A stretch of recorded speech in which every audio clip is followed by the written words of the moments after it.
Hi friends, எல்லாருக்குமே இந்த ஒரு காமனாக டவுட் இருக்கும். புதுசாக ஆன்லைன் பிஸ்னஸ் பண்ணலான்னு இருக்கிறேன். ஃபார் எக்ஸாம்பிள் சில்க் த்ரெட் பேங்கில் எடுத்துக்கோங்க.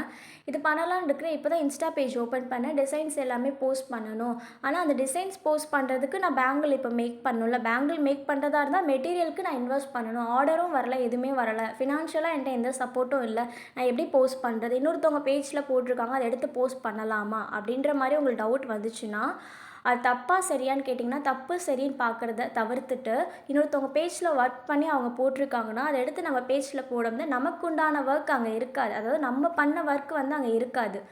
இன்னொருத்தவங்க பண்ண ஒர்க் தான் நம்ம பேஜில் இருக்கும். இப்போ ஒரு காமனாக பார்த்தீங்கன்னா, ஒரு கஸ்டமர் ஒரு பேஜ் இன்ஸ்டா பேஜ் வந்து விசிட் பண்ணுறாங்கன்னா, மெயின் என்ன பார்ப்பாங்கன்னா, ஃபஸ்ட்டு நம்ம எப்படி ஃபினிஷிங் வந்து முடிச்சிருக்கோம். அதாவது சில்க் த்ரெட் பேங்கிளாக இருக்கட்டும், ஏர் ஆக்சஸரீஸாக இருக்கட்டும், எதுவாக ஒர்க் ஹேண்ட்மேட் ஒர்க்காக இருந்துச்சுன்னா, அதுதான் மெயினாக பார்ப்பாங்க. Finishing, quality, quantity, price etcetera.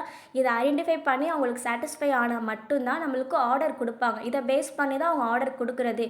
So முடிஞ்ச அளவுக்கு உங்களால் முடியலனா கூகுளில் காமனாக பிக்சர்ஸ் இருக்குல்ல, அதை எடுத்து போடுங்க. ஆனால் அதையும் தவிர்த்து எது ரீச் ஆகும்னு பார்த்தீங்கன்னா, நீங்கள் ஓனாக மேக் பண்ணி போட தான் அது கண்டிப்பாக ரீச் ஆகும். முடிஞ்ச அளவுக்கு உங்களுக்கு நீங்கள் ஓனாக டிசைன் மேக் பண்ணி கூட அப்லோட் பண்ணலாம். டே டு டே பண்ணிகிட்டே இருந்தீங்கன்னா கண்டிப்பாக ரீச் ஆயிரும். தேங்க்யூ.